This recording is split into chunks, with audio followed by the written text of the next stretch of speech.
I'm Kate. I'm Ebong. And I'm Sonya. And today we're dishing with you from National Press Club's 4th Estate, which is now open to the public and is located in the National Press Building. It sure is. And it's it's on yummy. the top floor. Yes. Look at this. You know, I didn't know that she makes special things for people that are vegetarians. I mean, you can get a special dish. This poblano pepper Really? is for, you know, if you're not left out if you're a vegetarian. That's Like, right. They make No special birdseed things for here. you. Well, they oftenly are left out They by are. choice. Well, not here, they're not. Especially not here. Well, I don't want to leave out our guest here at the end of the table. Our guest today is Carolyn Lynch. She's the founder of Dog Meets World, which is a great concept, bringing your dog to the table.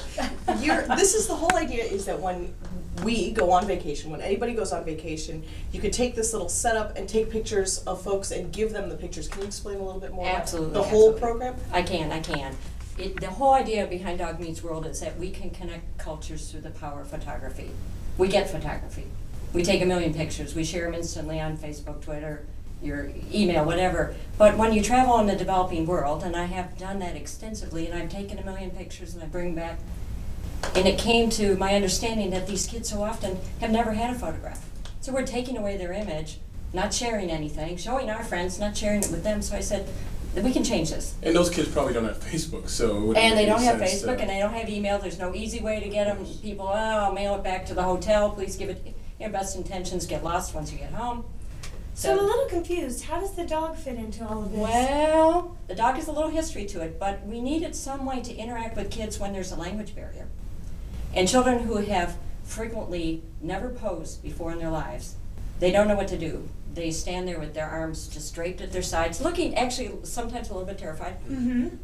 And they're not sure, you know, the adults might have gotten the translation, the children didn't quite, so we give them a little something. It's a prop at that point. It's an icebreaker. And if you look at formal photographs, there's almost always props in the photograph. People don't just stand there with their arms. So it gives them something to do with their hands, and also frequently some way to express their personalities.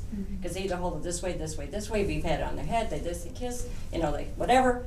And it's just a prop. The kids get it. They don't think it's a toy for them to keep. They pass it on to the next kid as soon as you take a It's very photograph. similar to where you go to, let's say, like a glamour shots kind of thing, and like little babies, like, you know, in order to get their attention. Yep. Give a little keep squeaky them- toy. Yeah, keep them from being distracted for a second until take the picture. Absolutely. I think it's Okay. amazing that when you hand a kid outside of the United States something to hold, they don't feel like, oh, now it's mine. They pass it on to the next kid. They do. That sense of entitlement is not there. And kids that have very, very little, they don't expect, there's nothing in the crystal ball that said somebody's going to give them something today. So they look at it with curiosity. It's fun. It has its defining features that describe the program are seen on its paws, Peace and Peace and Peace and love. love. which is what it's all about. And no, they see picture dog, and then as soon, and what I brought here, this is a tiny little printer.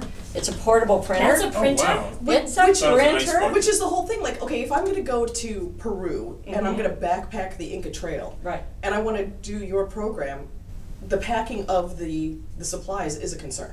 It is. Well, this is one version. There's a number of portable printers out there that are battery operated, so you can do it anywhere on Inca Trail, or in the dirt, or in the desert. So this has a nice handle, and you can bring it all. The printer itself is actually this part. Oh, wow. Okay. What do you put in the inside of this? Well, you put all the Okay. supplies you need. Oh, You wow. put your The dog is in battery, there. you can put the dog in there, you put your extra film for the day, all the supplies you need are in there so you don't have to worry about losing components. But if you're truly a backpacker and this is too large, you can buy this model that doesn't come with the bucket. So the components are separate and you can pack them in your backpack maybe a little more. This is not really that This is- big of a, contraption. It's probably less than the size of a pair of your shoes. Yeah, I'm size 14, so Yeah. that's Yes. about Oh, right. less. So I Yeah, mean, big, so fat just feet. bring one less pair Big of shoes head. while you go, and you can do that.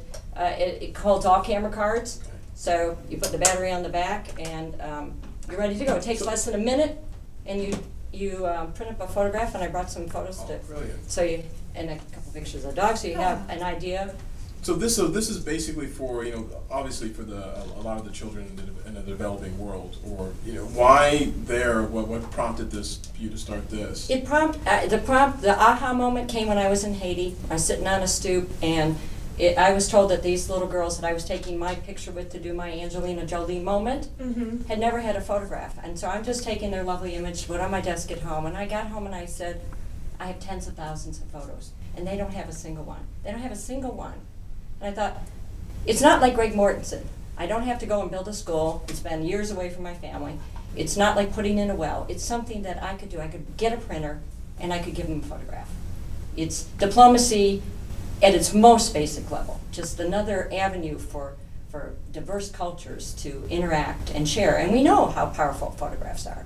The photograph costs an average of 30 cents, and I dare say that this little girl will keep it for her lifetime.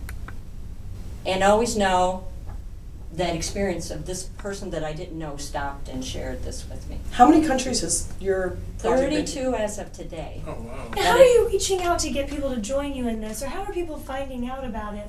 I mean, It begins like everything else, a little bit of word of mouth, friends and family, and we have a Facebook page, of course, and it's a lot of word of mouth. Somebody takes it on a service trip, or they're in the Peace Corps, or they're just tourists or business, and Fulbright, it's being used in Afghanistan right now by the military. It's some person uses it and they tell the next person. And we're still at that growing phase. About 150-ish people have taken it to 32 different countries already in a year and a half. and other than, just the little girl having a picture of herself, or the memory that she or he can have with them, what do you think are the long-term benefits of being able to I think have something to like this? see yourself as the world sees you is a very powerful affirmation that you exist and that you matter and you take up space and that you're important enough to be remembered. And if that helps a child or an adult think of themselves with more potential, stay in school longer, do something, it's never going to be able to be measured, the impact. But I think maybe an analogy for us is if you see your name in writing, which most of us don't very often, and you don't say anything out loud, but you read it, and you to yourself over and over, or your child graduates or something, you read it, you flip to that page and you look at it, you look at it, you look at it. You say, I accomplished something, I exist, I matter. A little more important today. Well, talking about Facebook, they were saying that the people who are on Facebook really are just full of themselves, but, Totally. which I'm not going to argue with that, but, imagine what that means to have, a little kid who's got a picture of themselves. That's like what Facebook probably should be about. What's the investment that I need to make to take this with me? Well, you need to. It's not like a rental program, I'm guessing. No, it's not, but it certainly can be passed around, and it frequently has. The Peace Corps volunteers, 6 or 7 of them now, have passed around the same equipment, each to their individual villages. And one of the volunteers wrote most eloquently, she said, it was the highest high I've had so far. Slowing down and seeing my villagers and taking time and making pictures with them together. And I'm just humbled by that. But anyways, if you want to do it, you need a dog so that the dog puts the kids in a club. They're part of this intentional photo sharing project. But it also brands the pictures. If you look at the pictures, the little dog, you're looking at the children's face, but the dog keeps reappearing in the photos. So we wanted to make it so that anybody can do it. The poorest backpacker, you make a $30 donation on the website and you get your dog. Wow, that's not much. That's not much at all. That's no, really... so that's just an entry. So we want you to contribute a smidgen, but get a dog and get out there and do it.